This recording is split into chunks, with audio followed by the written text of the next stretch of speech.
Here we Welcome, are. welcome. It's live. We are live at Money Moves on a beautiful, well, it's kind of an overcast Tuesday, but you know why it's beautiful? Because St. Patty's Day is right around the corner, everybody. And that is should be an international holiday in my instance because I am Irish. So I'm excited and celebrating it. So coming out of a good weekend, a warm weekend, and got to do a little trip, a little short spring break. Went to go see some baseball and got to see a little bit, but not much. But how about you, Wendy? What did you have a great weekend? I had a trip too, but it was not warm. I went to Salt Lake City and it was pretty cold um, and very dry, but had a blast. Met up with a ton of human beings that I adore.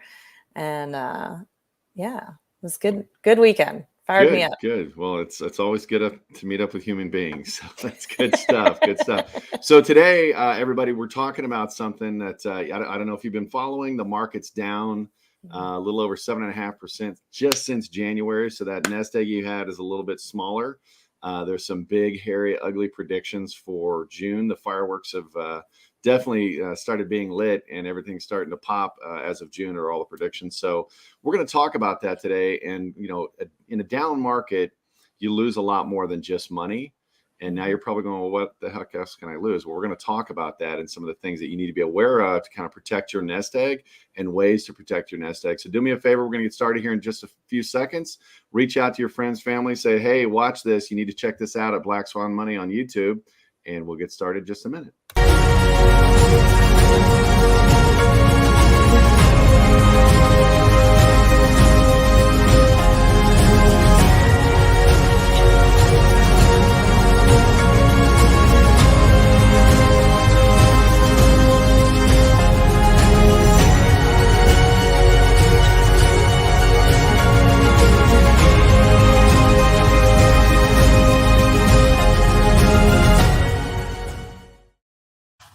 Man, I love that. I've fallen more and more in love with it. I feel like I said, Gladiator in a previous video. But so real quick, talking about Black Swan money, people are like, well, what the heck does that mean? Black Swan money. So that term really came into play around 2007, 2008 with the last major market correction we had when Black Swan events impact your 401k, 403b, IRA, whatever, things that are completely outside of your control. Like right now, gas prices went up, and then the whole thing in Ukraine and Russia, that happened. You had no control, but you're paying for it, right? And that's also contributing to inflation and everything else that's eating away at your money. Those are Black Swan events, okay? Things that are completely outside of your control. So Black Swan money, our goal is to educate you and teach you ways to protect yourself from Black Swan events, as well as just traditional market losses and things. So that's what we're talking about today, Wendy, is losing money in the market, which is always a fun thing, right? No. So I was, back in 2008, I didn't have money in the market, but I watched my parents take a huge hit. I watched friends take a huge hit. And it's definitely not a fun thing to go through. But like you said, out of your control, and it happens, and it's bound to happen again and again, right? Yeah, as a matter of fact, there was an article that I saw yesterday, and I'm kind of pulling it up. Harry Dent with who's he with? Think Advisor. Yeah, Harry Dent came out, and they're talking about the market in a major correction because we never really recovered from 2008. And what I mean recovered is we fixed it. The market came back, but we never really fixed the underlying problems that caused it in the first place. Okay.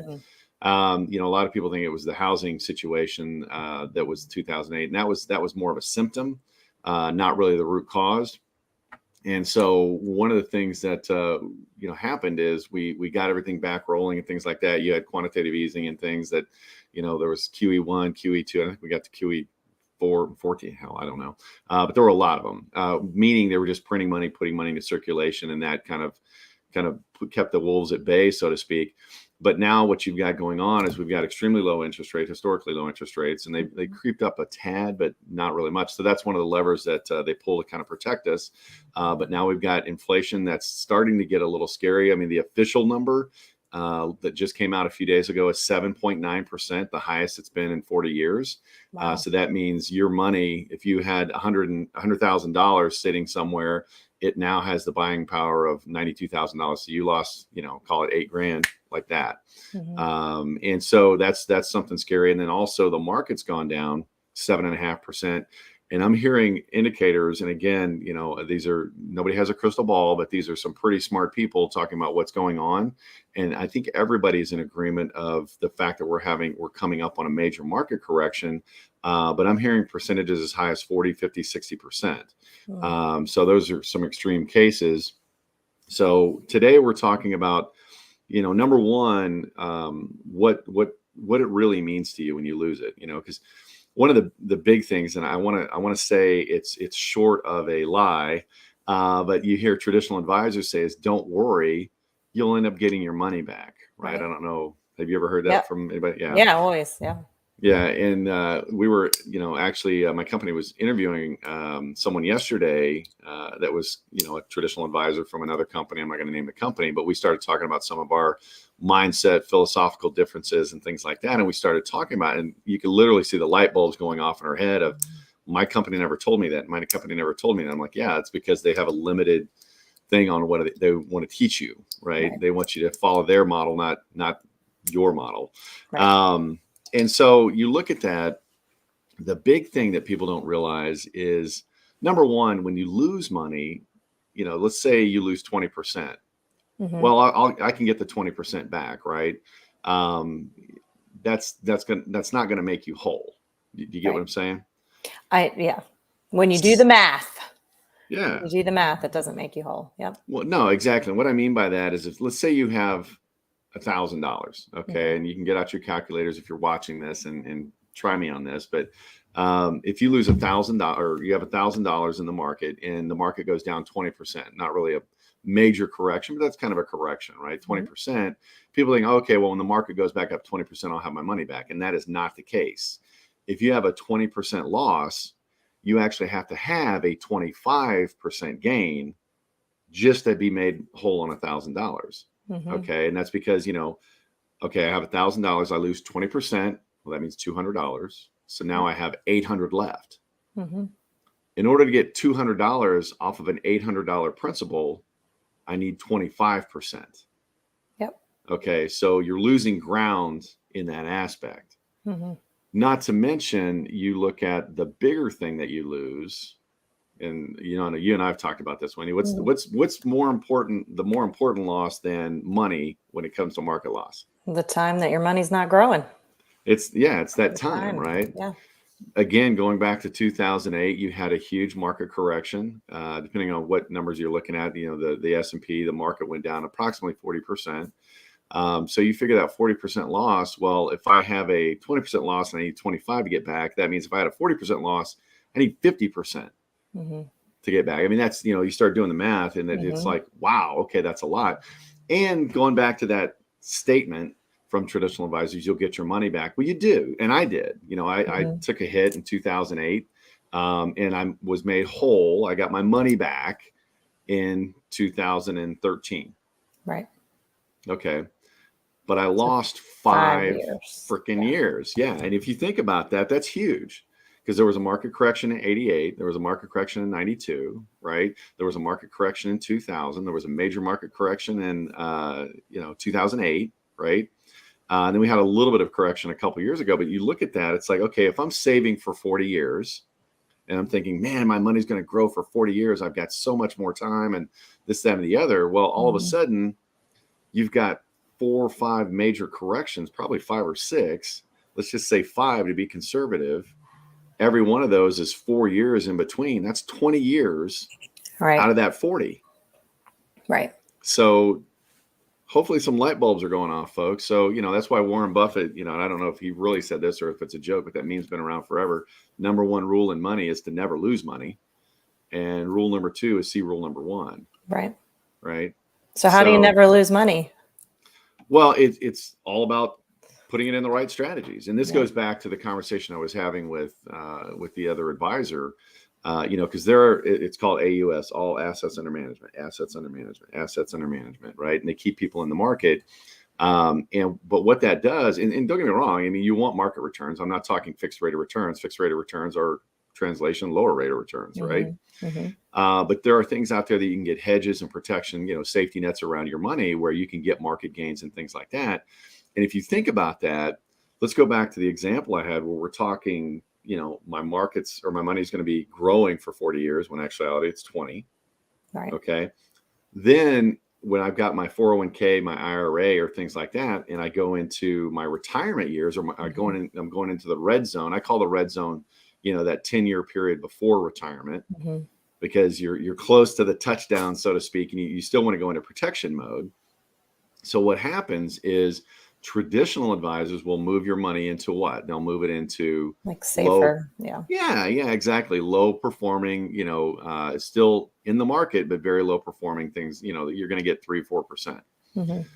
That's where that spin down comes in. So you do that at retirement, say 65, you make it out to 85. That's 20 years or 90, with healthcare and stuff like that, getting so much better. So you're out to 90. That's 25 years of low growth. Okay. And that's really where it gets scary for retirees, because their number one fear isn't dying, it's outliving their money. Yeah. And when you get to a situation where you're getting a low performance, you're going into spin down mode. But there are ways out there that you can continue getting great growth with that retirement period of 10, 25 years or whatever the case may be. So you're actually getting higher rates of return and things like that, so you can actually not spend your money down as fast, or even better yet, just live straight off your interest. Yeah. And you put the protections in place, the safety net around your nest egg, right? Or the fence around your nest egg, so you don't have to worry about those things. But that's some of the things that we were talking about it. And this advisor was just, peppering me with questions. And I like, well, look at this. Is the cost actually more or less? It's actually less in the big picture. Then you start talking about taxation and things like that. But, the factor that you lose the most beyond the money, right? Number one is the time. And then number two is the opportunity cost. When you shift over that 20 years of, you should have had growth, but you really didn't because you were in the wrong strategies and things like that. I feel like I'm rambling. No, it's good information, and you're an expert at it. Well, I get excited about it. I get all nerded out about it because this is stuff that I didn't learn either. Yeah. And I was talking to, I was talking to my aunt, and she was actually giving me a hard time. She's like, you need to talk about stuff that people like me, the retirees, what they can do to protect their money and keep it growing and stuff like that. So that's why I wanted to hit on this as well and kind of touch on that last subject too. So so what about those people that have money in the market right now? They're either close to or in retirement, and we're coming up on this big reset. Like they have options, right? Oh yeah, they definitely have options. They've got two huge things they've got to worry about. Number one, you've got this huge market correction happening. That's going to change your retirement. But even if it's not the drastic 60%, that Dent's talking about or things like that, the other thing is the inflation. I mean, you had, in order to have the same standard of living that you had in 2021, you have to pull out 7.9% more this year. Yeah.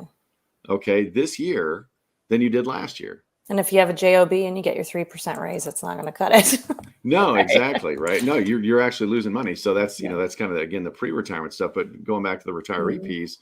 So you're worried about market loss. You're worried about the inflation keeping up. And oh, by the way, look out for taxes too, because now that you're pulling more money out, you have to pay more in taxes too, but that's the other statement.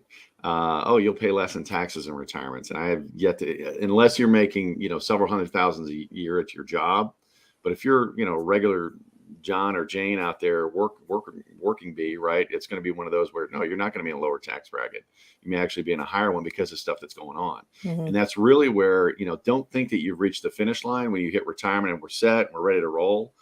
You really need to keep an eye on things. And if you're still in the market, you really need to rethink that. If you want a second opinion, we'll give you a second opinion. I mean, just type in wealth in the text box below or in the comments section, and we'll reach out to you and give you a free assessment.